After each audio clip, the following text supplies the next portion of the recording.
gangguan endokrin dan gangguan penyakit alergi pada anak dan imun ya.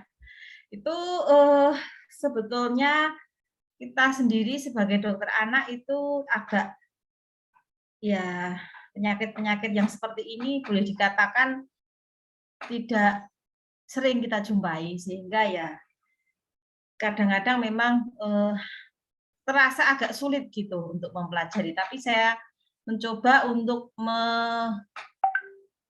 menjelaskan ya dengan sesederhana mungkin. Semoga kita bisa istilahnya mengerti poin-poinnya ya. Untuk penyakit endokrin itu nanti kayak saya hanya memilih yang paling sering saja, yang jarang-jarang tidak kita tampilkan, karena kalau ditampilkan banyak sekali dan kadang tidak kita jumpai kasusnya yang tidak banyak gitu kasusnya ya. Ya, kita lanjut aja. Jadi kita pertama tentang gangguan metabolik ya, gangguan metabolisme. Jadi ini biasanya kalau apa namanya, kita curiga ada gangguan metabolisme ini kalau ada yang tidak jelas tiba-tiba meninggal, riwayat keluarganya apa namanya, dari saudara-saudara, ayah ibu, kakek nenek dan sebagainya, ada riwayat meninggal mendadak yang tidak jelas ya. Mungkin kita pernah mendengar itu anaknya lahir baru umur sebulan tiba-tiba meninggal, sakitnya apa nggak jelas. Kemudian kakaknya juga seperti itu ya. Kalau zaman dulu mungkin dihubungkan dengan hal-hal mistis ya, tapi sebetulnya itu kita bisa curiga suatu kelainan atau penyakit metabolik bawaan ya. Jadi apa sih kelainan metabolik itu? Prinsipnya itu ada kesulitan mengolah ya nutrien-nutrien. Jadi kita itu kan bisa hidup karena makan ya. Makan apa? Kalau bayi baru lahir ya ASI, minum ASI ya. ASI itu mengandung lemak, karbohidrat, protein ya, menjadi bentuk energi dan molekul kompleks yang dibutuhkan oleh sistem kehidupan ya. Nah, pada metabolisme ini ada peristiwa namanya katabolik dan anabolik. Jadi ada suatu pembongkaran dari energi-energi yang dihasilkan dari yang kompleks menjadi yang sederhana dan bisa digunakan oleh tubuh kemudian dibuang di organ-organ kita ya. Ya, jadi apa sih itu metabolisme? Makanan yang kita makan itu bisa bentuknya nasi ya, nasi kita kunyah, kemudian ya kita pelajaran zaman dulu ya dicerna oleh usus menjadi gula misalkan begitu ya, maka terjadilah pembongkaran tahap 1. Nah di sini akan ada metabolit hasil pembongkaran itu, misalkan asetil-CoA ya, asetil-CoA, atau ada juga gula dalam glukosa dalam bentuk apa namanya, karbohidrat yang lebih sederhana ya. Setelah itu maka akan dilakukan katabolisme dan anabolisme, dan ini akan menghasilkan suatu energi yang digunakan oleh tubuh ya. Secara garis besar begitu. Jadi ada makanan dicerna, kemudian dia bisa menghasilkan ATP atau energi yang digunakan tubuh untuk melakukan aktivitas sehari-hari. Nah, ada suatu kelainan ya, kelainan inborn error, namanya inborn itu sejak lahir ya. Metabolismenya error ya. Kenapa kok error? Karena ada mutasi sehingga ada perubahan protein. Nah, karena perubahan protein ini bisa menjadi metabolit tadi yang harusnya karbohidrat apa namanya, dibongkar menjadi glukosa dan sebagainya menjadi energi, tapi malah menjadi sesuatu hal yang toksik atau penyakit ya. Itu namanya inborn error of metabolism. Nah, kadang-kadang ada juga perubahan metabolit, tapi ini sifatnya ringan. Jadi ini mungkin non toksik ya, mungkin nanti di istilahnya kelainannya lebih ringan, gejalanya tidak fatal ya. Nah, karena enzimnya tadi ini disfungsi, maka yang harusnya menghasilkan ATP gitu aja ya, yang gampang ya, energi, tapi gagal. Akhirnya apa? Organ-organ ini akan mengalami kegagalan, berbagai organ akhirnya bisa menjadi kematian ya. Nah, pola pewarisan inborn error ini gimana ya? Inborn error ini ada pewarisannya yang dia diwariskan otosom dominan, kemudian otosom resesif atau X-link. Ini tergantung kelainannya apa nanti ya, kelainannya. Jadi tidak semua inborn error itu polanya otosom dominan ya, tapi bisa juga resesif atau X-link ya. Jadi intinya inborn error ini diwariskan ya, diwariskan ke pola keluarga. Makanya pada penyakit inborn error of metabolism kita kadang-kadang menjumpai riwayat tiba-tiba saudara kandungnya mati, kemudian diturut ini ya yang hidup cuma satu orang misalkan gitu. Nah itu ini karena ada riwayat yang diwariskan ya. Prevalensinya berapa? Yang ini termasuk rare disease ya. Rare disease itu penyakit yang jarang. Alhamdulillahnya itu berita baiknya itu penyakit yang jarang, tapi memang ada kejadiannya. Jadi bukan kok terus tidak ada, itu ada PKU ya, bukan PKU Muhammadiyah ya, ini fenilketonurinaria ya, siapa tahu hiperfenilalanemia, kemudian mucocirrhosis disease, mitochondrial disorder ya, dan sebagainya. Ini tidak usah dihafalkan, kita cuma tahu aja kejadian-kejadiannya. Insiden keseluruhan 1:2000, artinya dari 2000 kelahiran, 1 akan mengalami metabolic error ini.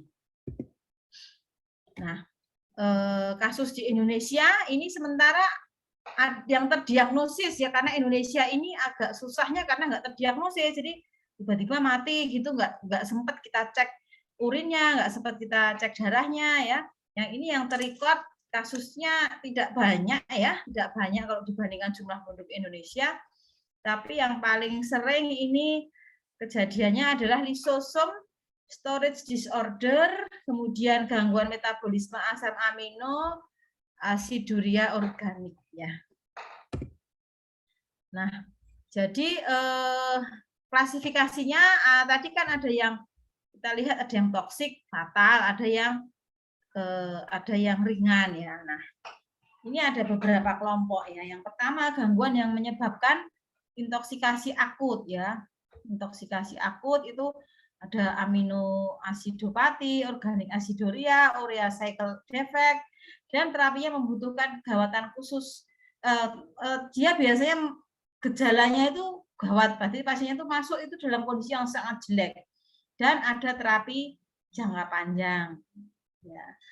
Kemudian defek energi sitoplasma, ini juga ada masalah pengolahan asam lemak, ini juga kegawatannya cukup berat ya, dan terapi jangka panjang juga tersedia.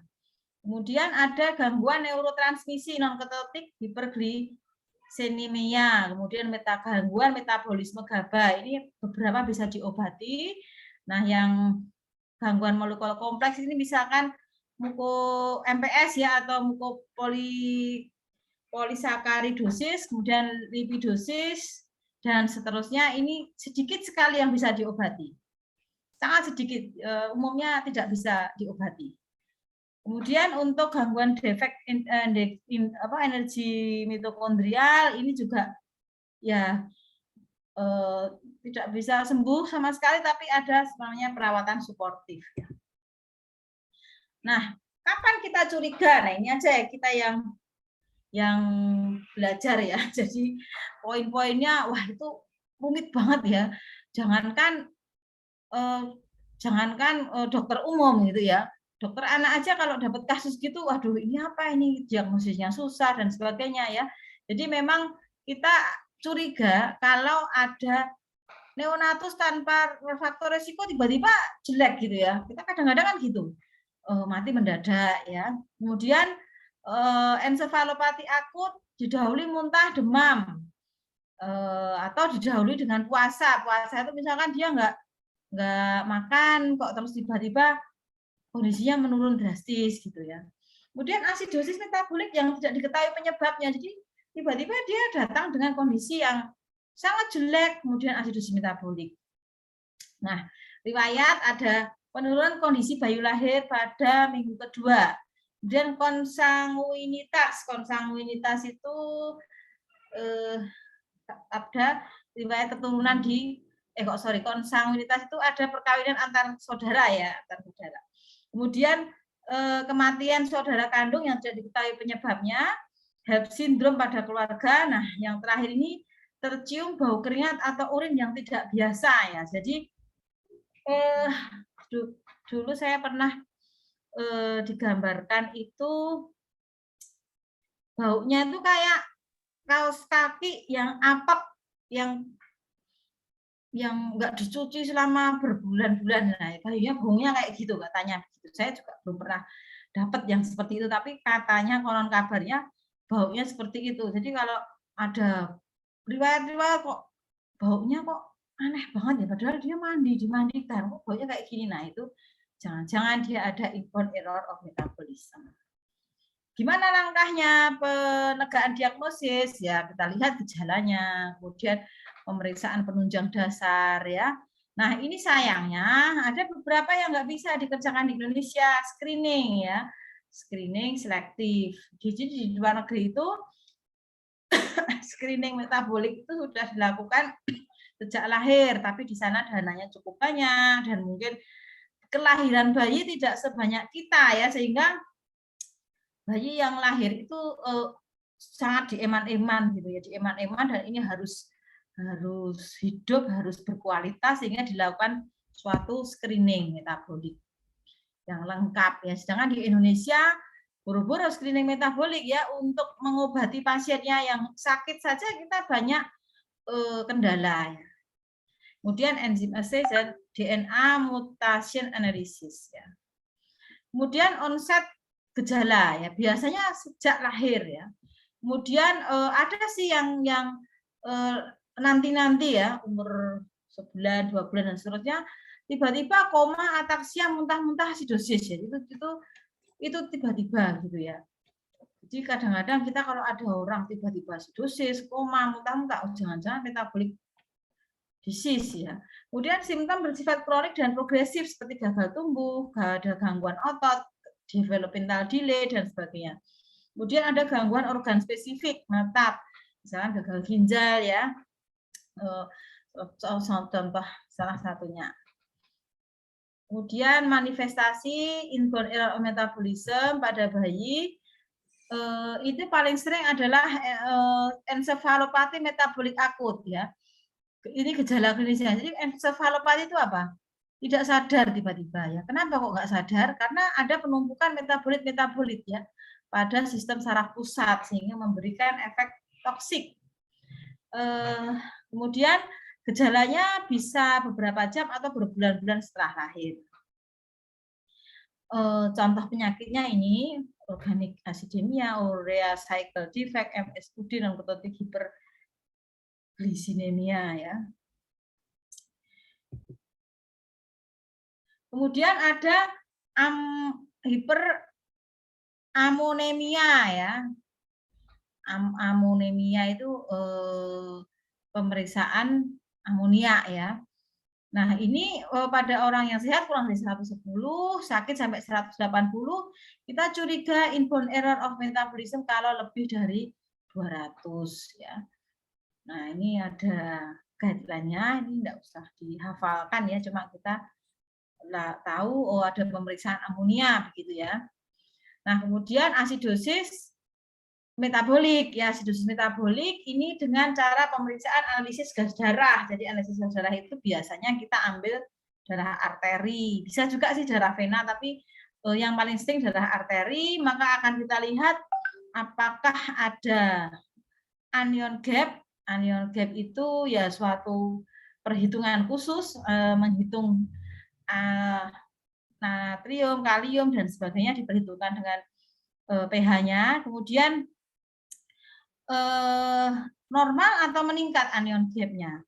Kalau itu normal, asidosis metabolik dengan normal anion gap, berarti ini bukan kelainan metabolik, tapi diare atau RTA, renal tubular acidosis ya.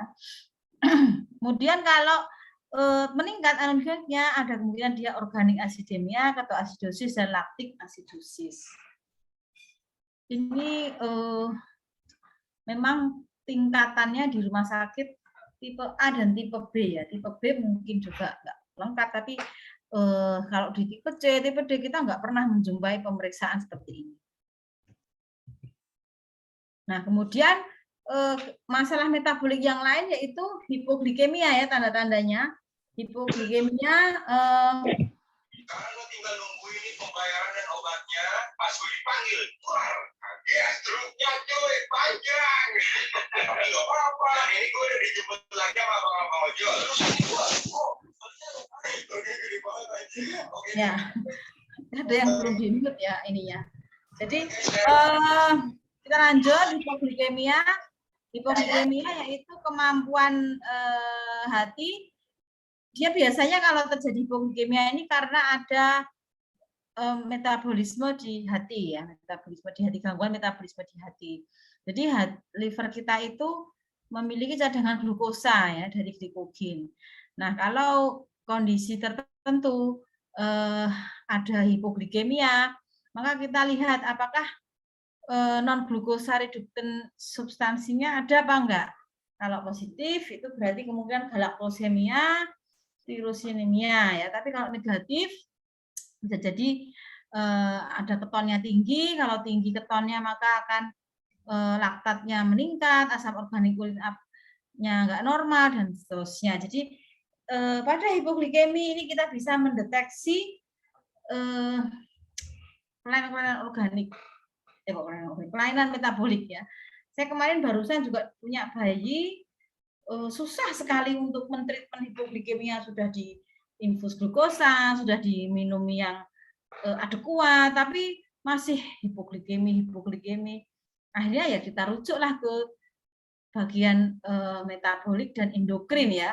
Masalah endokrin bisa, masalah metabolik bisa ya. Ini harus segera didiagnosis, jangan sampai nanti tiba-tiba dia datang jatuh dalam kondisi hipoglikemi yang berat. Kemudian ikterus ya, ikterus kuning itu ternyata juga bisa ya, bisa, tapi ada gambaran khusus ya, muncul pada awal bayi dan menunjukkan ke arah inborn error of metabolism, biasanya galaktosemia, tapi disertai dengan hipoglikemi dan hepatomegali. Kemudian tirosinemia herediter, gambaran penyakit hati pada masa awal, defisiensi alfa-1 antitripsin, ada gambaran giant cell hepatitis, kemudian atau hemokromatosis neonata ya, gambaran kegagalan hati yang berat. Terus terang saya belum pernah ya ketemu kasus ini. Jadi ini termasuk kelainan yang cukup jarang. Nah, kemudian ada lagi sindrom-sindrom seperti sindrom Zellweger, kemudian Niemann-Pick disease, Crigler-Najjar syndrome ya. Jadi Crigler-Najjar syndrome ini kita curigai kalau bilirubin indireknya itu tinggi terus, tapi tidak ada bukti-bukti suatu hemolitik. Nah, maka akan kita curigai suatu sindrom Crigler-Najjar ini ya. Kemudian untuk yang berbau nggak normal ya, abnormal odor itu bau nggak normal ya.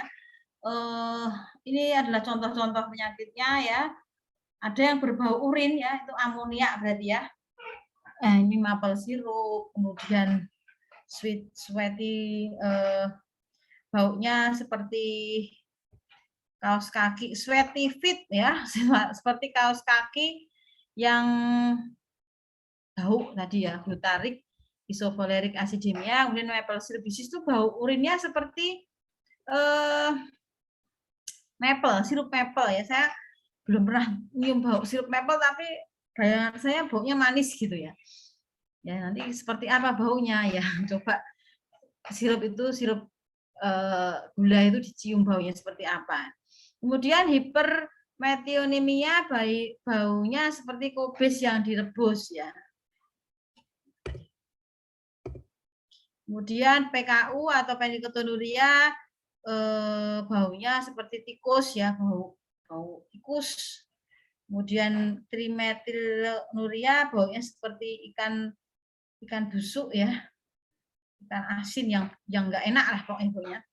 Sistiuria baunya seperti sulfur ya, sulfur itu mungkin kalau ada yang pernah mandi pakai sabun belerang ya kayak gitulah baunya belerang.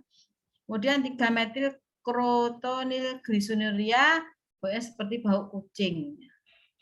Kucing itu gimana ya kayak gitu ya. Mungkin kalau kucingnya habis dimandikan ya nggak seperti itu, tapi kucing yang bau. Nah, wajahnya itu juga ada khasnya, yang paling khas nih yang ini ya, MPS ya. Kita kadang-kadang kalau mendiagnosis itu kalau rinci klinisnya itu enggak spesifik, tapi begitu lihat wajahnya, oh ini wajah-wajah MPS ya, atau lysosomal disorder. Jadi kita lihat wajahnya besar-besar gitu, hidungnya datar, bibirnya juga jeber gitu ya, dan kepalanya kecil ya, ini mikrosefal ya. Ini kalau kapan-kapan kita lihat kok ada yang aneh ya seperti itu. Kemudian glutarik acidemia. Nah, ini di film apa ya? Ada yang kepalanya modelnya gini ya. Kepalanya modelnya kayak Star Trek itu ya. Nah, ini juga wajahnya dysmorphic. Artinya dysmorphic itu kok kayaknya ada yang aneh. Forehead-nya tinggi, kepalanya ada kayak pokoknya gede di bagian atas. Kemudian hipertelorisme. Hipertelorisme itu bukan kebanyakan telur ya, tapi jarak antar mata ini jauh gitu ya. Kita lihat nih. Nah, kemudian kelainan di mata ada lensa yang lepas ya, dislocated lensa lensa yang lepas itu homocystinuria, kemudian retinitis pigmentosa pada mitochondrial disorder, kemudian pada cherry red spot itu ada lipidosis. Kemudian ada kelainan mata yaitu katarak, galaktosemia, dijumpai pada galaktosemia, Zellweger syndrome dan Loeys syndrome. Kemudian degenerasi retina pada paroxysmal disorder. Kemudian MPS tipe 1 ada pengkabutan di kornea. Terus gimana ini, kita nggak bisa ngetes tadi yang untuk metabolik enzim assay, JNA dan sebagainya, gimana ya sudahlah, kita yang bisa saja dilakukan di Indonesia itu apa? Darah rutin, AGD, elektrolit, gula darah, amonia. Amonia ini juga dikirim biasanya, nggak bisa di rumah sakitnya. Laktat ya, enzim hati, analisis asam amino. Nah, ini belum dapat diperiksa di Indonesia ya, bintang-bintang ini ya. Kemudian kalau urin rutin bisa keton, reduksi. Kemudian yang asam organik dan ferric chloride test ini juga belum bisa dilakukan di Indonesia. Sehingga pemeriksaan laboratorium metabolik itu kita bisa bermacam-macam ya tesnya. Bisa screening, bisa spesifik. Screening itu secara general kita cek, spesifik kita pilih. Misalkan ini jenis tertentu dari hasil screening tadi. Pada bayi baru lahir, biasanya screening ini dilakukan pakai kertas saring ya, seperti ini ya. Jadi di tumitnya bayi, kita ambil darahnya, ya, terus kemudian diteteskan di kertas saring. Nah, ini untuk metabolic disease yang di tempat kita yang sudah dilakukan ini baru screening hipotiroid ya, hipotiroid saja. Nah, kemudian gimana gawat daruratan? Langkah pertama, bila ditemukan tanda intoksikasi akut. Nah, tadi apa tadi tanda-tandanya? Masih ada yang ingat? Setelah sekian lama kita bicarakan ya, tadi ensefalopati ya, ensefalopati, kemudian asidosis metabolik berat, kemudian hiperamonia, hipoglikemia tadi ya. Jadi ada tanda-tanda intoksikasi akut. Tiba-tiba dia memburuk dalam waktu yang cepat ya. Karena itulah kadang-kadang itu kasus-kasus yang nggak jelas begini, yang belum bisa didiagnosis di Indonesia ini jadi sasaran empuk ya, sasaran empuk pengacara ya, misalkan pasiennya datang tadinya masih di rumah masih bagus, sampai di rumah sakit kok malah jadi jelek, itu masih salah diagnosis. Nah itu ya sifatnya kan menuduhnya begitu kalau sudah negatif thinking dengan kita ya. Nah itu agak sulit kita menjelaskan bahwa di dunia ini 1:2000 itu ada kejadian inborn error of metabolism ya, yang kalau nggak jelas semuanya negatif, tadinya nggak apa-apa kok ujuk-ujuk mati dan sebagainya, kita juga nggak ngapa-ngapain, nggak dilakukan, nggak memberikan sesuatu yang membahayakan, kok bisa tiba-tiba seperti itu. Ya mungkin itu adalah salah satu dari inborn error of metabolism ya. Jadi apa namanya, ini yang kadang kita perlu ya, saya minta tolong ibu-ibu bidan untuk kalau ada kasus-kasus begini jangan malah oh ya itu apa namanya, mesti salah itu diagnosis ya, coba periksa ke sini mungkin membaik ya. Ya seperti itu, karena ini kita di Indonesia, mungkin kalau dirujuk ke luar negeri gitu mungkin membaik mungkin, tapi kalau di Indonesia karena nggak ada parameternya ya sama saja tidak baik juga ya. Jadi ini adalah sikap kita kalau menjumpai kemungkinan kecurigaan inborn error of metabolism. Kemudian langkah kedua, adaptasi dan spesifikasi terapi sesuai dengan diagnosis definitif lah. Ini susah ya. Diagnosis definitif itu artinya diagnosis pasti ya. Kita kadang-kadang harus konsul dan sebagainya. Jadi dokter anak sendiri kalau menjumpai kasus yang sulit itu kita kadang-kadang, oh ini apa? Saya nggak yakin mungkin ada metabolisme, maka kita konsul bisa dengan rujukan alih rawat ke rumah sakit yang dituju atau rujukan konsul untuk kondisi pasien dengan menceritakan dan memberikan gambaran klinis kondisi pasien. Kemudian langkah ketiga, persiapan untuk dekompensasi, maksudnya sudah teratasi nih ya. Nah nanti selanjutnya gimana? Kemudian, nah ini ya, gimana kalau kita menemukan intoksikasi akut? Hentikan protein intake ya. Kita nggak tahu nih yang bikin dia jelek itu apa, protein, karbohidrat atau lemak, tapi secara bodon gitu ya, proteinnya stop dulu. Protein itu dari mana? Dari ASI bisa, dari susu formula bisa, stop. Jadi apa? Diinfus ya, infusnya apa ya? Yang bebas protein kayak rendah laktat dan sebagainya. Kemudian menurunkan katabolisme. Katabolisme diturunkan dengan memenuhi glukosa. Kemudian oral feedingnya bebas protein ya.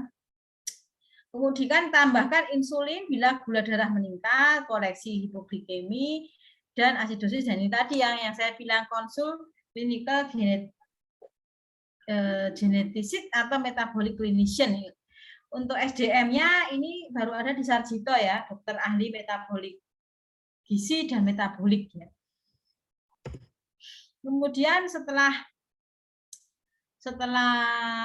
tadi apa namanya sudah kita urusi masalah proteinnya, selanjutnya kita berikan bantuan pernapasan yang pakai ventilator. Kemudian kalau sepsis dikasih antibiotik, kejang diberikan antikonvulsan, udem cerebri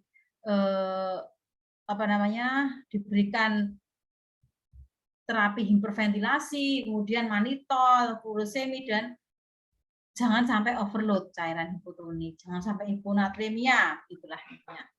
Jadi penanganannya untuk kasus perawatan suportif intensif seperti biasalah, kita amankan ABC-nya sama otaknya.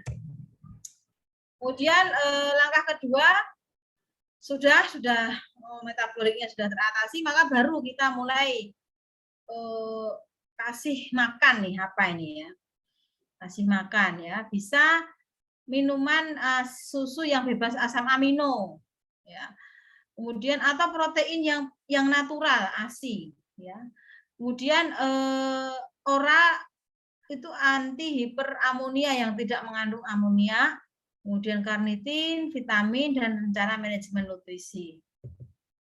Kemudian langkah ketiga, instruksi ke orang tua, penggunaan gastrostomi atau tube feeding, menyiapkan emergency letter, berisi protokol manajemen, jenis kelainan metabolik yang dituliskan oleh dokter dan simpan orang tua. Nah ini ada cerita menarik ya, ada seorang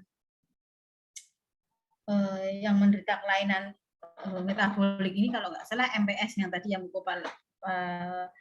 MPS itu tadi yang tipe 1 kalau nggak salah. Tapi dia tinggalnya di luar negeri, jadi dia punya diet sendiri, susu sendiri. Jadi susunya itu katanya sih harganya 1 M ya, 1 miliar ya setahun. Kita bisa bayangkan. Kalau orang Indonesia 1 M setahun itu kalau bukan penghasilannya tinggi ya mana mungkin bisa beli susu sebegitulah, dikasih makanan yang lain dia akan mengalami gangguan metabolisme sehingga dia beruntung. Anak itu cerita, saya beruntung bisa hidup karena saya tinggalnya tidak di Indonesia. Kalau di Indonesia mungkin dia sudah nggak ada makanan yang sesuai, kemudian alat-alat apa namanya memeriksanya juga tidak lengkap ya. Karena itulah kalau mentreatment kelainan metabolik ini memang amat sangat mahal sekali. Nah ini sudah juga ya. Jadi kesimpulannya apa sih yang bisa kita ambil kelainan metabolik ya? Anda tidak usah mentreatment karena itu sudah subspesialistik sekali ya. Jadi kita yang penting itu mengetahui tanda klinis ya, mengetahui tanda klinis. Apa tanda klinisnya tadi ya? Ya, kita ulang lagi tadi ya, ensefalopati, kemudian progresivitas yang tiba-tiba buruk tanpa ada evidence penyakit yang lain ya. Kemudian ada riwayat keluarga yang meninggal mendadak dan sebagainya. Kemudian neonatus dengan kondisi akut yang berat kalau dipikirkan gangguan metabolik berdasarkan manifestasi klinik awal. Apalagi kalau ini kemarin lahiran bayinya mati, yang kedua mati, wah yang ketiga nanti kita lihat, ternyata juga mati juga, wah ini kelainan metabolik ya, darahnya harusnya diambil untuk diperiksa sampel-sampel supaya kehamilan yang berikutnya bisa kita cegah. Jadi paling gampang Bordon itu tadi, kalau terjadi manifestasi klinis gangguan metabolik yang kita curiga metabolik apa ya, stop protein, kemudian katabolismenya dicegah dengan pemberian glukosa ya, kalau hiperglikemia diberikan insulin, kemudian udem serebrinya dicegah dengan obat-obatan, suportifnya dengan ventilator, sepsis ya diobati sepsisnya ya begitu ya. Kalau mendapatkan kasus yang tiba-tiba jelek seperti itu, jadi tetap kita treatment segala macam sambil memikirkan ada kelainan metabolik. Diagnosis dan manajemen yang cepat dapat mencegah kematian dan morbiditas yang signifikan ya. Sayangnya parameter diagnosis di sini memang agak terbatas ya. Ya, untuk metabolik saya rasa itu ya tadi secara sekilas saja kita tahu intinya untuk mengenali dan untuk melakukan penanganan segera ya. Mungkin kalau Anda nggak usah melakukan tapi Anda tahu poin-poinnya, oh nanti kalau di rumah sakit gini. Jadi kalau ada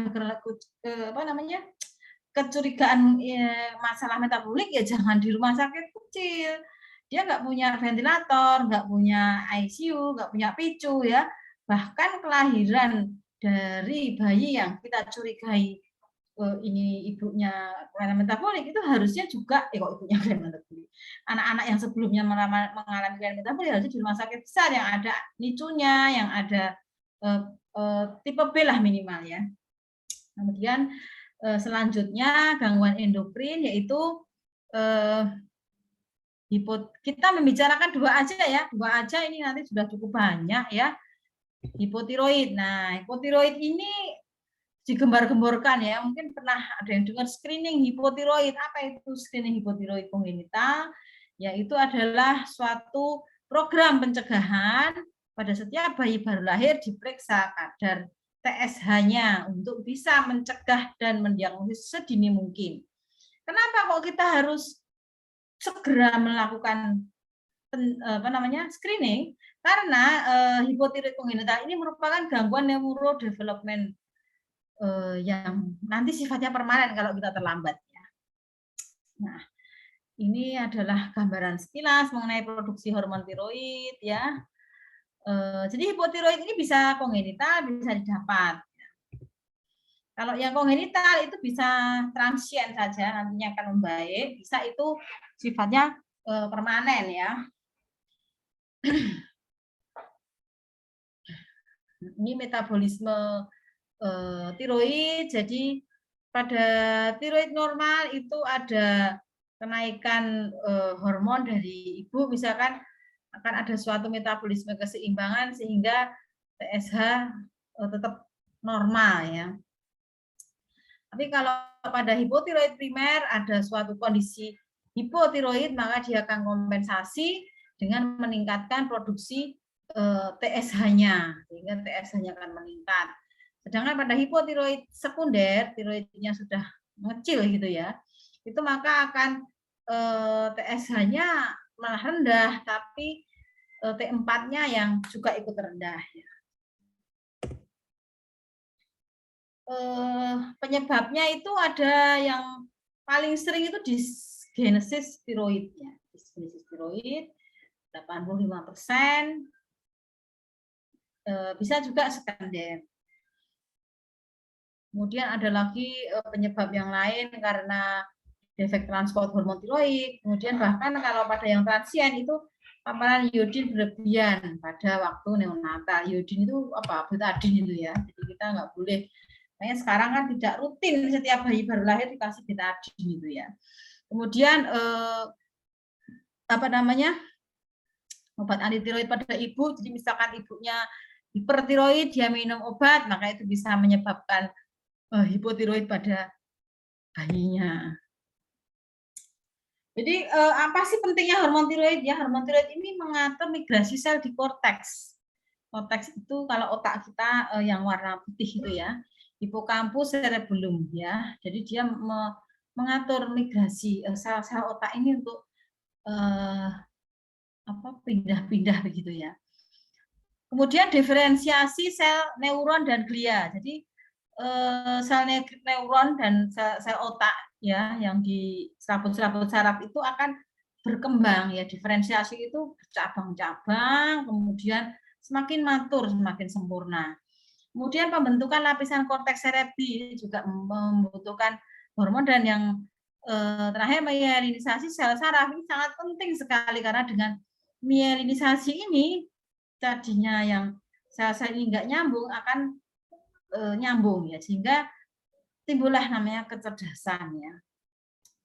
Kemudian hormon tiroid ini reseptornya di otak janin, sebar di otak janin ya. Itulah pentingnya kita melakukan screening hipotiroid, karena kalau terjadi hipotiroid kongenital yang tidak segera diatasi, maka akan terjadi yang sebaliknya, sel-sel yang nggak bisa migrasi, sel neuron dan glia nggak bisa diferensiasi, lapisan korteks cerebrinya nggak maksimal, mielinisasi sel-selnya juga bagus, maka akan terjadi penurunan IQ ya. Nanti akan kita bahas sedikit. Ya ini kalau di mikroskop ya sel-sel saraf kita ini seperti ini. Kemudian kejadiannya ini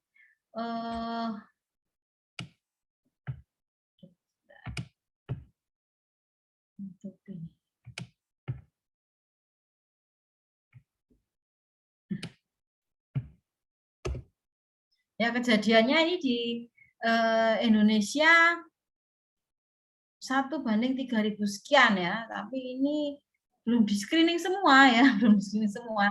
Kalau di Cina ini kita lihat kok tinggi ya, ya mungkin karena dia sudah di screening jadi nemunya banyak. Kalau kita kan belum semua. Nah, untuk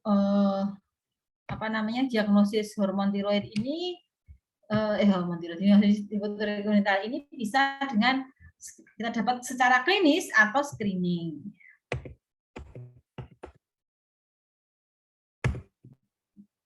Nah, secara klinis gimana? Sayangnya klinisnya itu kadang nggak muncul, 95% nggak muncul, 10% di usia 1 bulan, 35% 3 bulan, 70% usia 12 bulan. Bayangkan kalau kita terlambat melakukan intervensi pada bayi dengan hipotiroid hanya mengandalkan manifestasi klinis, maka akan otaknya sudah terlanjur terlambat ya perkembangannya. Ya.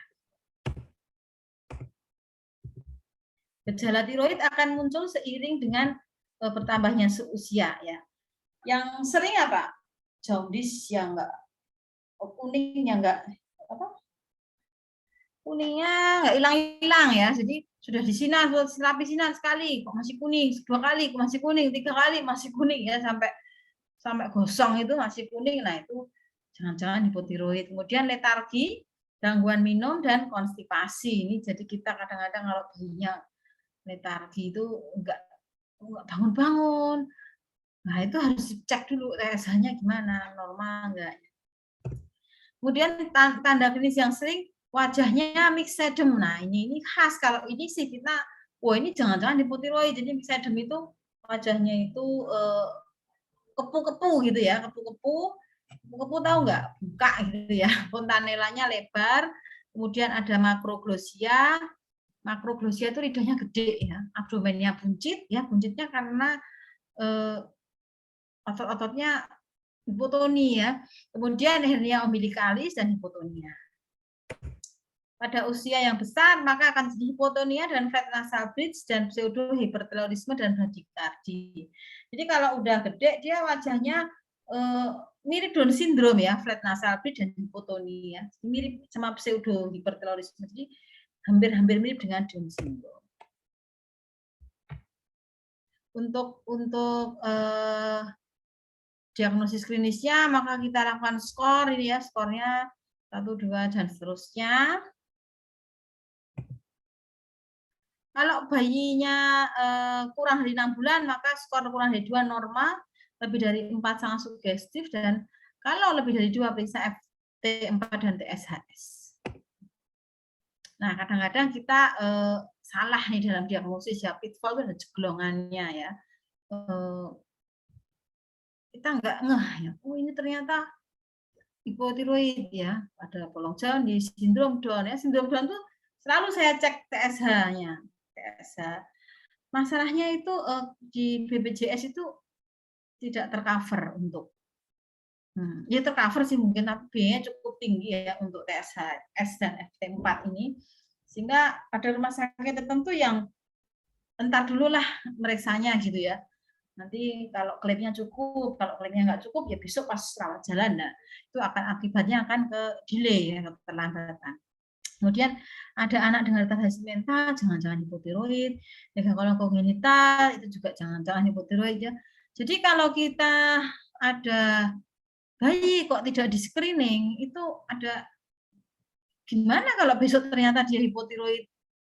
Kalau cuma dalam tanda kutip cuma kuning aja disinar, terapi mungkin sembuh, tapi kalau otaknya sampai terkorbankan ya, kita akan merasa sangat berdosa ya dalam hati ya, meskipun mungkin kita nggak berdaya, wah gimana BPJS-nya nggak tercover gitu ya.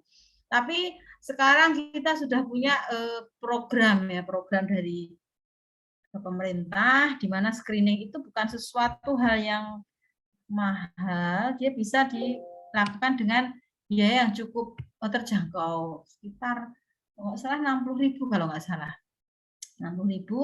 Dan ini karena komitmen kita terhadap program SHK ini, maka kita kadang untuk pasien BPJS kita free kan ya, tapi untuk yang umum kita tawari dulu, mau nggak Bu dicek untuk SHK-nya ini. Nah, saya minta tolong Bu Bidan ini besok kalau menolong istilahnya memonitor ibu-ibu hamil, apalagi kalau itu ada masalah tiroid ya ibunya, itu harus diwanti benar. Tapi kalau nggak ada tetap lah screening. Besok kalau lahir bayinya jangan lupa di screening ya gitu.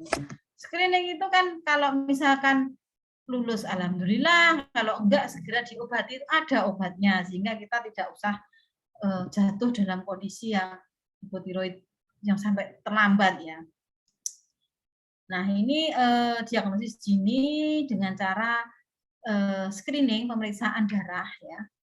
Paling baik itu usia sekitar berapa? Hari ketiga ya, dia udah mulai turun ya.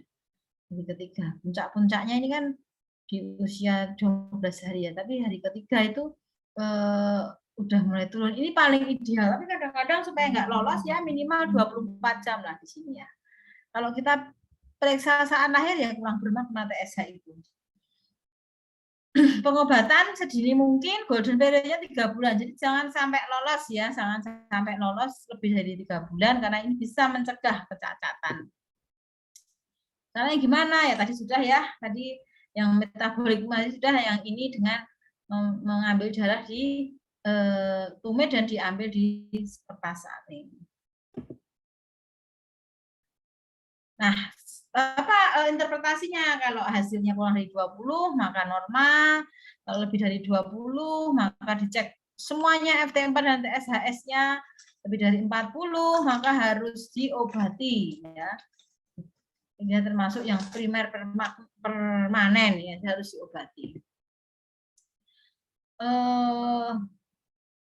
Misalkan nih TSH-nya tinggi ya, tinggi.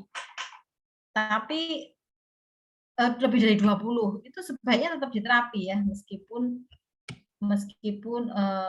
FT4-nya normal, karena dia memang hipotiroid.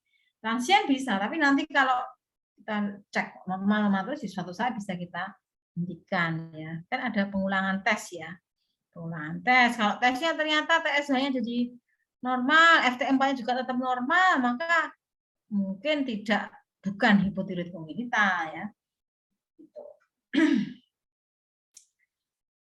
Nah, terus kalau FT4-nya yang rendah, itu harus diterapi berapapun TSH-nya.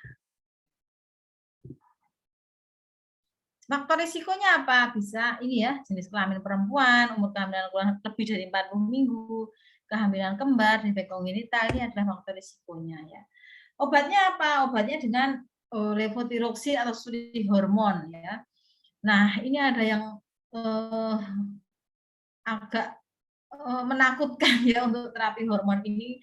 Jadi sebetulnya mungkin pengalaman pribadi sih, tidak selalu ya. Tapi pasien yang kita berikan hormon tiroid ini ada yang mengalami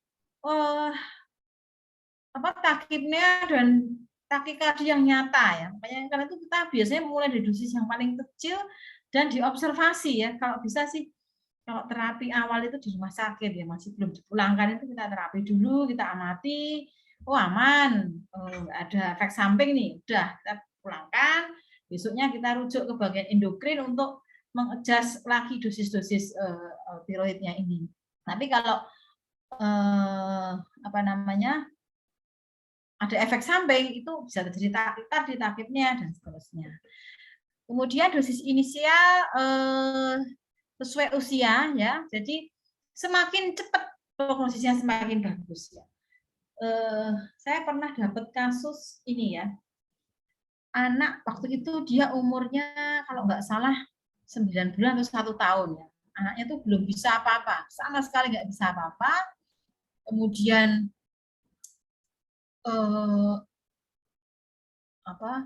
jantungnya itu gede ya, di ronsen jantungnya bengkak gitu ya. Jadi kita curiganya oh ini ada masalah jantung nih gitu kan. Namanya kalau pasien ada gangguan tumbuh kembang, kemudian ada jantungnya bengkak, jantung.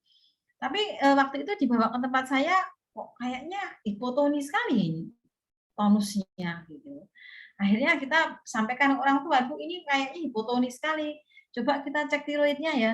Dan ternyata benar dia hipotiroid ya, hipotiroid kongenital.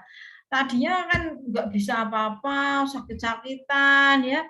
Begitu kita berikan Tirax atau levotiroxin tadi, itu progresivitasnya bagus sekali. Langsung bisa jalan, bisa aktivitas yang ini, anaknya juga bagus, tapi sayang ya kecerdasannya nggak bisa dikejar. Jadi sampai sekarang belum bisa ngomong padahal umurnya sudah 4 tahun. Kalau ngomong cuma gitu ya. Jadi kita kalau melihat seperti itu kan, aduh seandainya gitu ya, tapi ya sudahlah, sudah terlanjur ya. Yang penting dia tidak jatuh dalam kondisi gagal jantung. Loh, kok bisa gagal jantung ya? Karena lama-kelamaan kalau hipotiroid itu juga bisa menyebabkan gangguan kontraktilitas jantung ya. Jadi kita memang untuk hipotiroid ini kejadiannya jarang, tapi kalau sampai delay apa telat kita mendeteksi itu memang jadi sayang ya, sayang. Jadi ini kita lihat kalau kita mulai terapinya agak cepat, maka IQ-nya ya lumayan lah, bisa lulus apa ya? 89 tuh lulus SD mungkin ya. Lulus SD, SMP ya bisa, tapi mungkin ranking-ranking terakhir ya. SMA bisa, tapi mungkin dia juga enggak yang superior yang bisa ngikuti sampai SMA ya. Perguruan tinggi ya bisa, tapi tidak yang analisis banget ya, jadi teknik dokter gitu agak susah kalau IQ segini ya. Kemudian kalau kita deteksinya itu 3-6 bulan, turun lagi lah 10 poin jadi 71. Kalau kita lebih dari 6 bulan, maka IQ-nya 34 ya. Apa yang didapat dari IQ 34 itu? Ya, jadi memang kalau itu bisa dideteksi sejak awal, mungkin dia bisa lumayan lah borderline gitu ya. Sudah apa namanya? Enggak bodoh-bodoh banget, tapi kalau terlambat lebih dari 6 bulan maka akan ke yang retardasi mental ya. Ya, ini jadi ada dosis awal tinggi dibanding dosis standar itu bagus perkembangannya, tapi sekali lagi tolong dimonitor ya, kalau memang diputuskan mau memberikan itu tolong diobservasi. Nah, setelah itu kita ikuti perkembangannya gimana, pemeriksaan FT4 gimana, kadarnya gimana. Kalau baik mungkin kita bisa akan melakukan tapering ya. Tapering. Jadi pasien ini minum tiraks olah-olah ya terus, tapi kalau sudah lebih dari 3 tahun maka apa namanya, kita laboratorium klinis dan ininya diulangnya tiap 2 sampai tiap 3 sampai 12 bulan. Kemudian hipotiroid kongenital yang sudah diterapi itu tetap mengalami defisit ya. IQ-nya lebih rendah 10 poin. Nah, ini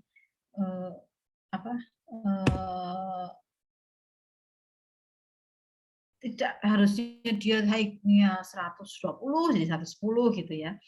Nah, ini ada beberapa akibat ya, beberapa akibat kalau kepatuhannya nggak bagus, maka akan terjadi atireosis, kemudian perkembangannya lambat, gangguan psikomotor ya, dan seterusnya. Ya, kesimpulannya,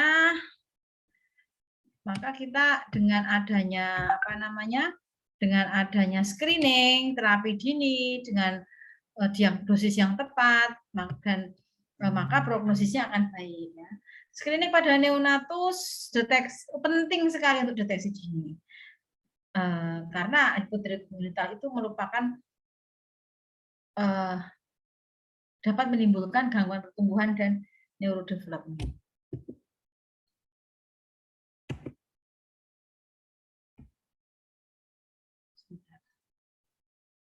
Ya, selanjutnya kita membahas tentang hiperglikemi ya, apa namanya, diabetes ya, diabetes pada anak. Ini juga gangguan endokrin ya. Stres hiperglikemi. Jadi kadang-kadang kita ada pasien yang datang itu, dok ini anak-anak GDS-nya 300 gitu ya. Tinggi sekali. Tapi ternyata dia ada stres, jadi pasien jelek sekali, udah sesak napas berat, pasien shock, pasien yang yang infeksi berat ya. Kenapa kok bisa gula darahnya setinggi itu? Karena ada peningkatan aktivitas simptomimetik dan peningkatan pengaturan hormon ya, epinefrin, glukagon, kortisol dan growth hormon dengan peningkatan proinflamasi sitokin ya, maka akan meningkatkan kadar gula darah ya. Tapi dengan kondisi yang membaik, dia akan membaik sendiri, jadi tidak memerlukan insulin pada pasien-pasien dengan stres hiperglikemi ini. Jadi intinya pada kasus stres hiperglikemi ini kita atasi penyebabnya segera, insulin nanti dulu lah dipikirin. Tapi kalau kadarnya menetap lebih dari 300 dan ini menetap, maka kita harus lakukan evaluasi lebih ketat. Ya, jadi ini sekilas tentang metabolisme glukokortikoid dan hiperglikemi. Jadi ada kondisi pada pasien hiperglikemi ini menyebabkan baik insulin resisten atau insulin insufisiensi ya. Nah, untuk glukokortikoid ini kalau diberikan maka dia akan meningkatkan katabolisme, meningkatkan amino acid, dan dia akan mengurangi uptake glukosa oleh jaringan dan mengurangi stimulasi asam amino ya, dan akan melepaskan glukagon ya, sehingga akan memperburuk kondisi resistensi insulin ya. Gitu. Jadi ini glukokortikoid ini obat-obat steroid ya, steroid seperti Dexa dan sebagainya. Pada kasus-kasus dengan gula darah tinggi kita harus hati-hati pemberian glukokortikoid. Untuk diagnosis diabetes itu gimana ya? Pada prinsipnya hampir sama sih ya. Jadi klasik kadar gula darah bentar. Jadi untuk diabetes itu kadar gula darah sewaktu itu lebih dari 200 atau gula darah puasa lebih dari 126 ya. Atau 2 jam postprandial lebih atau sama dengan 200, dan HbA1c lebih dari 6,5. Jadi kita dengan diagnosis ini kita konfirm ini diabetes ya. Kemudian sebaiknya sih darahnya diambil di plasma ya, tidak di ujung jari ya, karena kadang-kadang bisa membuat hasilnya agak berbeda ya. Ya, jadi pada kasus diabetes mellitus pada anak yang harus kita tentukan ini DM tipe 1 atau DM tipe 2 ya. Nah, kalau kita curigai diabetes pada anak, maka kita cari faktor risikonya.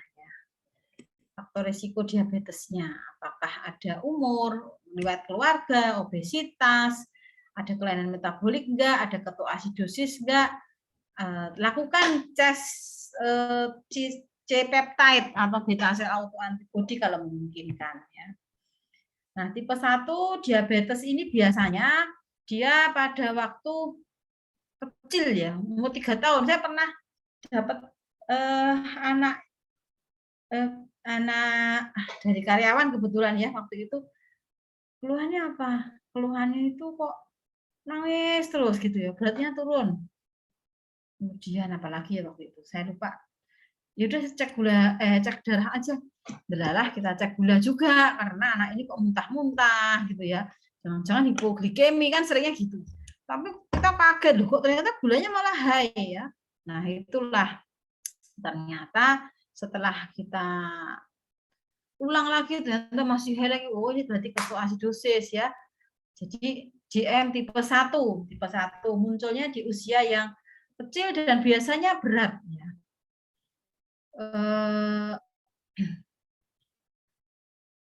Antara laki-laki dan perempuan hampir sama. Kemudian C-peptide nanti dia akan turun ya. Sensitivitas insulin. Nah, ini dengan terapi insulinnya itu permanen. Jadi dia harus pakai insulin ya. Dan tidak ada obes pada pasien ini. ya. Nah, ini yang DM tipe 1. Jadi kalau Anda jumpai anak-anak kok anak-anak gulanya kok 400, lihat satu, usianya berapa? Kemudian berat apa ringan? Kemudian riwayat keluarganya gimana? Kemudian obes enggak ya? Nah, ini kalau jawabannya mengarah ke tipe 1, maka kita bisa mendiagnosis tipe 1 dengan pemberian insulin ya. Kemudian kalau tipe 2 itu tipe 2 itu kejadiannya cukup jarang ya pada anak, 12%. Biasanya dia muncul di usia pubertas, kemudian umurnya kurang dari 10. Jarang yang kurang dari 10, biasanya lebih dari 10. Bisa gejalanya bisa nggak jelas sampai berat ya, bisa nggak berat. Anaknya biasanya obesitasnya lebih dari 90%. Jadi kalau ada anak DM tipe anaknya obes, kemudian ada akantosis nigrikan. Apa itu akantosis nigrikan? Nigrikan itu garis-garis hitam di tengkuk ya, garis-garis hitam di tengkuk itu kalau kita lihat, oh ini bakat terjadi DM tipe 2 ya, biasanya pada anak-anak yang obes ya. Kemudian apa gambaran klinis kita mendiagnosis tipe 2 diabetes? Tadi ya, obes, umur lebih 10 tahun, ada riwayat keluarga, akantosis signifikan, kemudian ada islet autoantibody kalau yang nggak kedetek, kemudian C-peptide normal meningkat. Ya, jadi kapan kita mencurigai DM tipe 2 pada anak? Kalau ini maksudnya begini, kapan pada DM tipe 2 pada anak ini mungkin nggak benar gitu ya. Satu, kalau nggak ada obes. Dua, nggak ada akontosis signifikan. Tiga, nggak ada family history. Yang keempat, tidak ada distribusi lemak yang bermakna ya, artinya nggak gendut gitu anaknya. Ya. Kemudian kalau DM tipe 1 gimana yang kayaknya bukan nih ya. Diabetes muncul sebelum 6 bulan ya, sebelum 6 bulan. Kemudian riwayat keluarga pada diabetes pada 1 atau apa namanya, generasi pertama ya, keluarga generasi pertama. Kemudian ada ketidakadaan islet autoantibody, kemudian dilakukan pengecekan beta cell function itu insulinnya rendah ya. Ini kemungkinan bukan DM tipe 1 tapi monogenik diabetes.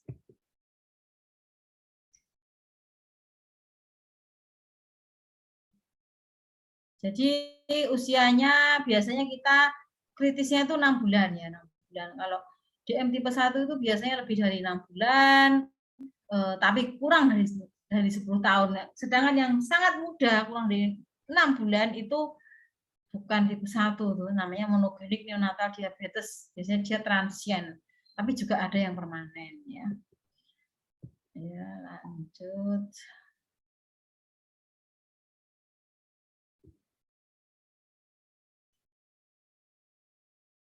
Ya.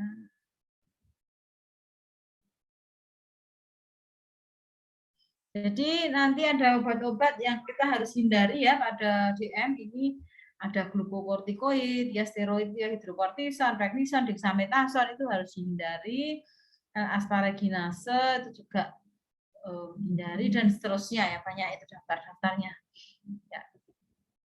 Bagaimana kita melakukan screening untuk pasien diabetes? Ya kita cek gula darah sewaktu, kemudian gula darah puasa dan gula darah 2 jam postprandial ya. Nah ini tadi yang sudah kita cut off point-nya itu normalnya puasa itu 126 ya. Itu kalau lebih dari 126 ini kemungkinan sudah diabetes, tapi kalau 110 sampai 126 ya Mungkin impair fasting glucose, jadi sudah mulai ada gangguan ya. Nah, stage dari diabetes tipe 1 ini pertama identifikasi faktor risiko dulu. Kalau ada, maka punya 15 kali risiko DM tipe 1 ya. Yang kemudian yang kedua ada immune activation. Nah, ini yang menarik ya. Jadi apa sih immune activation? Ada suatu penelitian bahwa pasien-pasien post infeksi ya, waktu itu infeksinya MAMS kalau nggak salah ya, MAMS itu gondongan itu ya. Itu setelah sembuh ternyata sel-sel betanya itu diserang juga sama si virus itu, sehingga timbullah DM tipe 1. Kemudian timbul imun respon. Nah, ini ada stage 1, stage 2, stage 3. Nah, nanti jatuh ke yang lanjut ya. Jadi untuk DM tipe 1 ini gimana strategi pencegahannya? Jadi ya nggak ada pencegahannya, wong dia tiba-tiba ujuk-ujuk gitu ya. Enggak kok, terus kalau kita anaknya jangan obes gitu ya, itu enggak, DM tipe 1 juga enggak ya. Jadi screening aja. Kapan kita curiga ini DM ya? Ya banyak kencing, poliuri, polifagi, polidipsi ya itu gejala khasnya DM, terus gagal tumbuh, kemungkinan anaknya juga ada gejala-gejala muntah ya, asidosis metabolik, ini mungkin diabetes tipe 1. Kemudian caranya dengan pemeriksaan lab darah tadi ya. Pada tipe 2 ini kita mulai screen pada remaja dengan risiko tinggi ya, overweight. Yang satu bukan ras kulit putih, kemudian riwayat keluarga DM, kemudian tanda-tanda insulin resistance, ada dislipidemia. Jadi dislipidemia, kolesterol tinggi dan sebagainya itu juga menunjukkan adanya resisten insulin. Kemudian kadar ini lanjut aja waktunya. Nah, jadi kesimpulannya tidak semua DM pada anak itu tipe 1 dan tidak semua hiperglikemi itu diabetes. Jadi kita bicara tentang stres hiperglikemi, dia bisa transien. Setelah menegakkan diabetes harap dirujuk untuk menentukan tipenya. Kemudian anamnesis dan pemeriksaan fisik tetap merupakan modus penting untuk mendekatkan diagnosis diabetes. Kesalahan dalam menetapkan tipe diabetes sering ditemukan. Kemudian screening tidak berlaku umum pada diabetes ya. Jadi tidak ada screening ya. Kita lihat dari gejala klinis. Ini masih ada waktunya, cuma tinggal sedikit ya.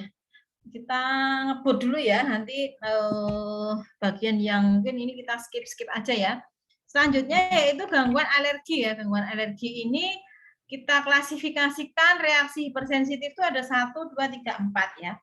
Yang satu itu tipe cepat ya, begitu kita kontak dengan agen atau misalkan disuntik gitu ya, suntik antibiotik gitu ya.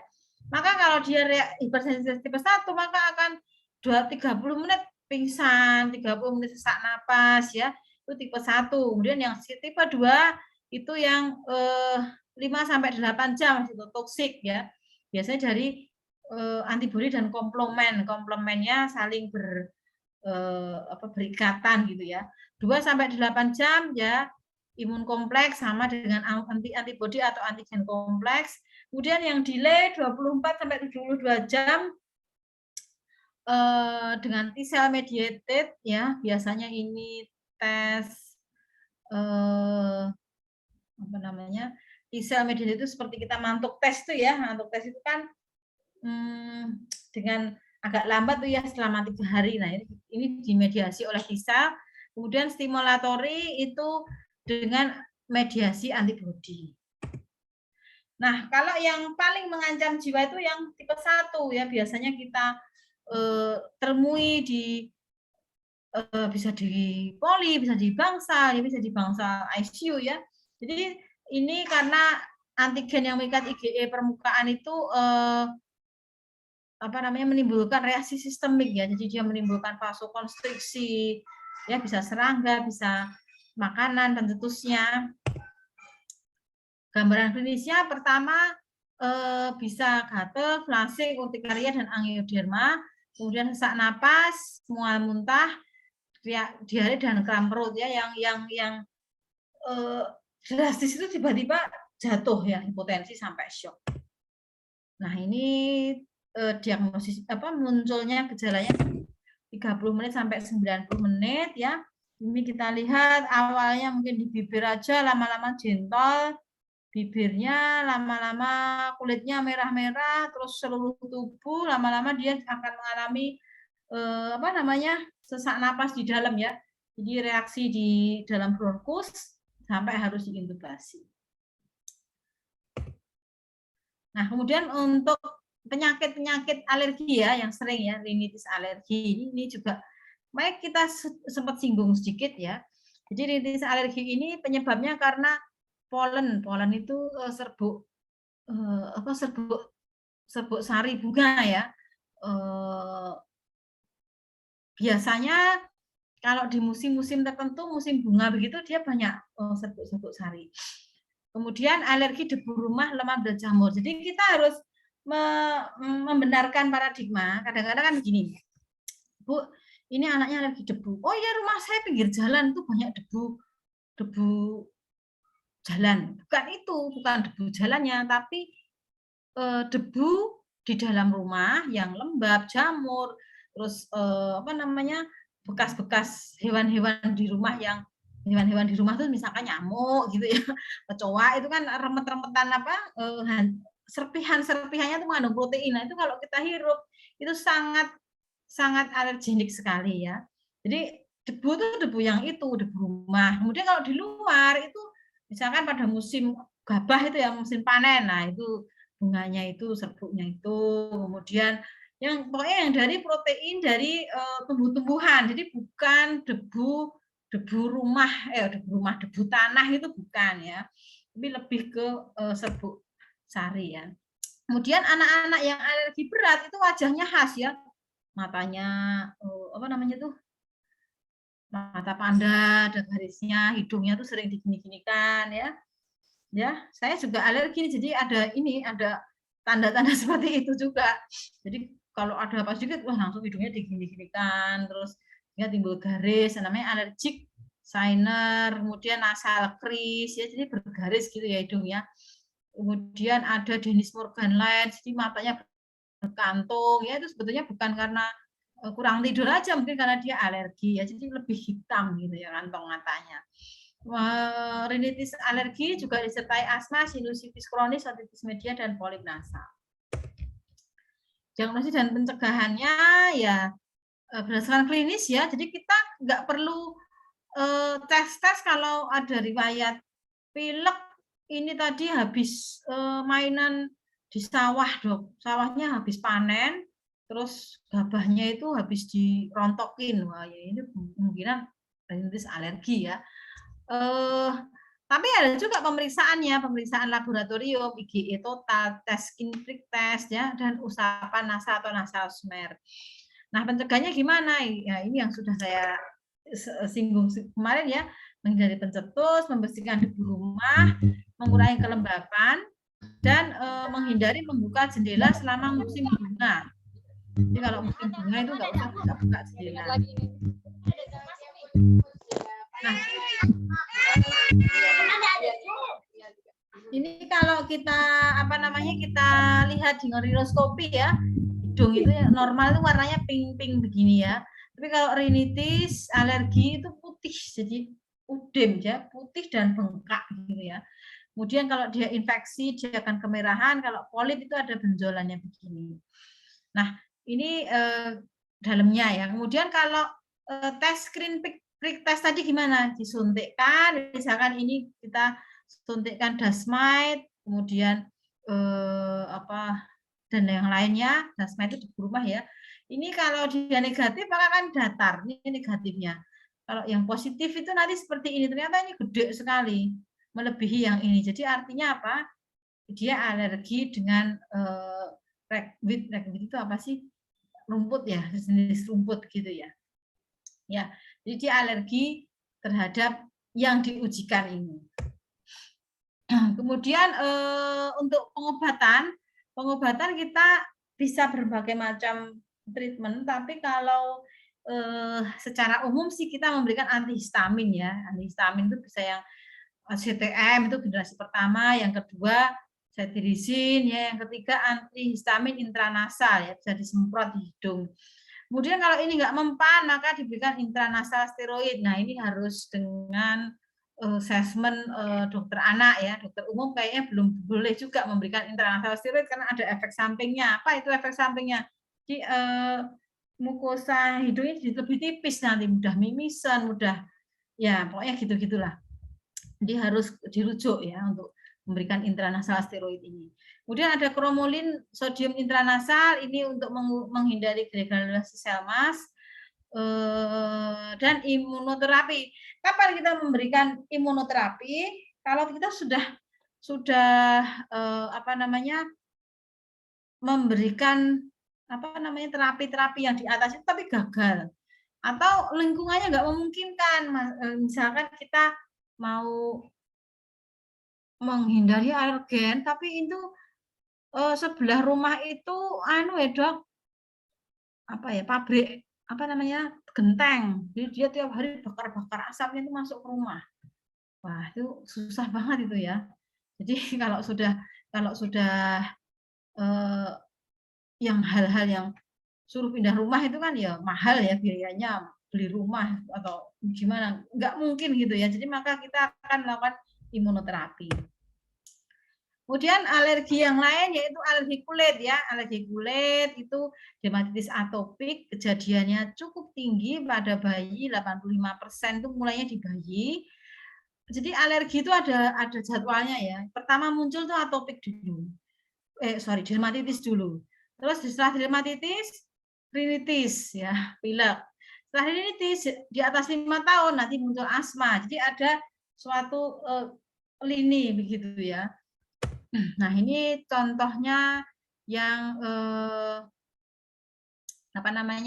kulit putih, kita lihat pipinya ini kasar dan merah ya. Untuk yang kulit hitam dia lebih kehitaman. Kemudian telapaknya yang di ekstensor, lipatan-lipatan itu juga lebih merah. Nah, kalau yang akut itu kasap baru gitu ya, warnanya merah gitu ya. Tapi kalau sudah kronis dia mengalami likenifikasi. Apa itu likenifikasi? Ini yang seperti yang di kulit hitam yang di bahu ini ya. Jadi,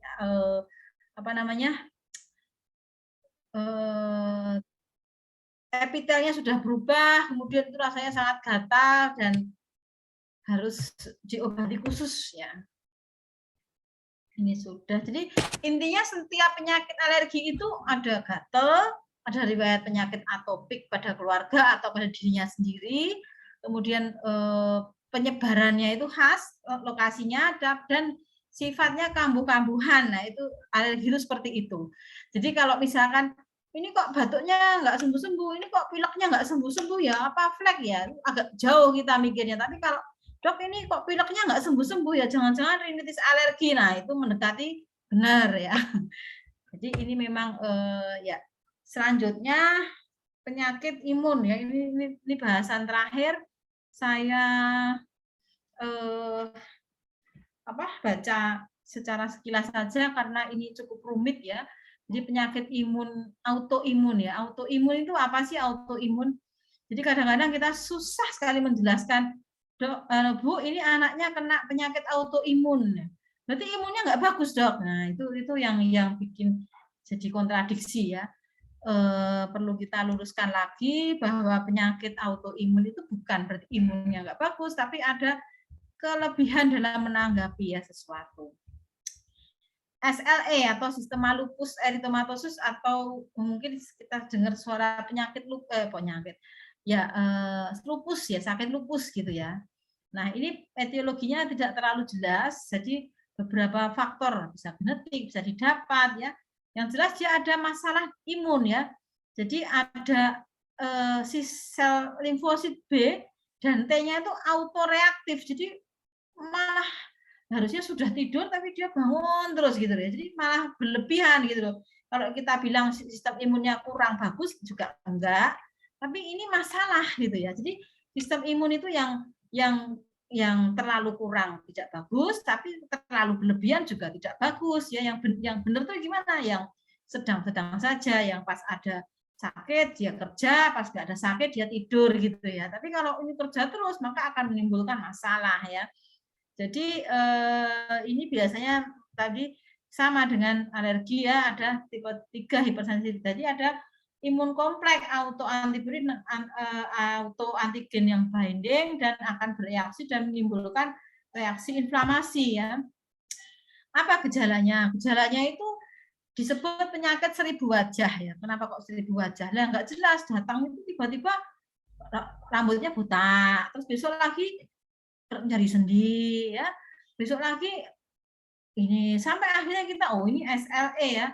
Jadi dia ada malaise, nggak mau makan, nggak demam, lemes, beratnya turun ya, kepalanya rambutnya rontok, terus artritisnya sendi-sendinya sakit, ada inflamasi peradangan di paru. Tapi ini tidak selalu komplit ya, tidak selalu semua ada ya. Kemudian ya yang khasnya adalah butterfly di wajah ya. Butterfly di wajah, kemudian ada ulkus di mulut atau sariawan ya. Jadi malares itu bentuknya seperti ini, malares. Seperti kupu-kupu ya. Jadi melebar begini, ini itu namanya malares ya. Kemudian discoid lupus. Discoid lupus itu bentuknya seperti jamur ya, tapi kok kayaknya nggak membaik diobati jamur gitu ya. Kemudian Raynaud fenomen ini kita juga pikirkan ini suatu lupus ya, muskuloskeletal, kalau ada nyeri sendi ya, di jantung ya, ini gejalanya macam-macam ya, sistemik, namanya juga sistemik, jadi dari ujung kepala sampai ujung kaki ya, ada semua.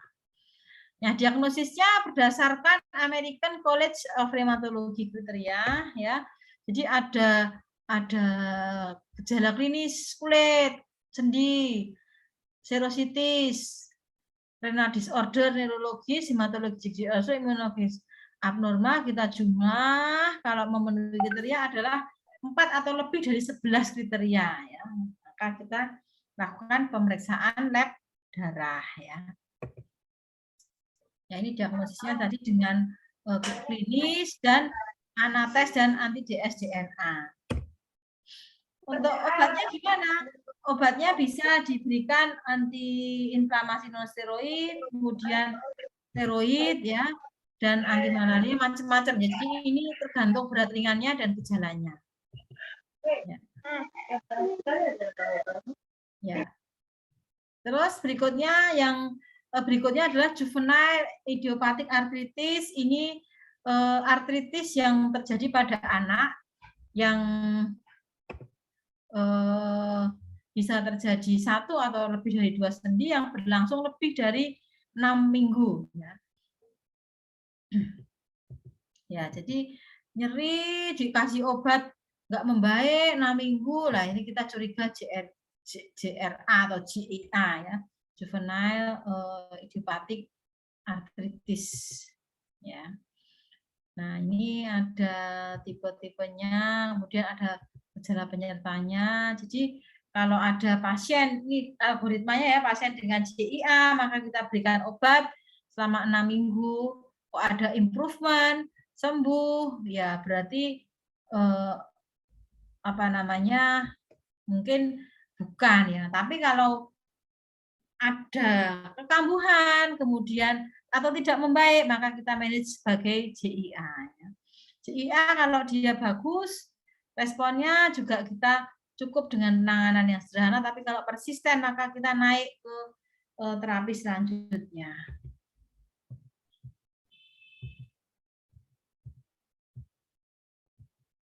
Nah, ini yang bukan sering banget, tapi kalau ada kasus seperti ini, kadang-kadang kita bingung, apa ini? Jadi ini ada namanya HSP ya, kita baca Henus Conlin purpura ya. Henus Conlin purpura itu penyakit autoimun disease yang gejalanya paling khas itu adalah purpura, jadi bintik-bintik seluruh tubuh, tapi ada juga nyeri perut, kemudian nyeri sendi dan keterlibatan ginjal. Jadi ada organ-organ yang khas pada HSP ini ya. Jadi pada HSP ini kita biasanya awalnya sih infeksi karena ada proses suatu autoimun, maka terbentuk antigen antibodi kompleks, kemudian mengendap di jaringan dan akan menimbulkan inflamasi. Inflamasi ini akan menimbulkan vaskulitis. Vaskulitisnya di mana? Di kulit, perut, ginjal, dan sendi. Ya. Ini HSP yang khas. Nah, ini gambarannya. Saya lupa ngasih gambarnya ya, tapi itu bentuknya hampir seperti orang yang dikira DB pertamanya. Oh, ini DB, padahal tidak ada khas ke arah DHF, trombositnya normal dan sebagainya ya. Ya, saya rasa cukup sekian ya, cukup melelahkan dan berat materinya. Ya, mudah-mudahan bisa terserap dengan baik oleh teman-teman. Mungkin masih ada sedikit waktu ya, 5 menit untuk tanya jawab. Silakan.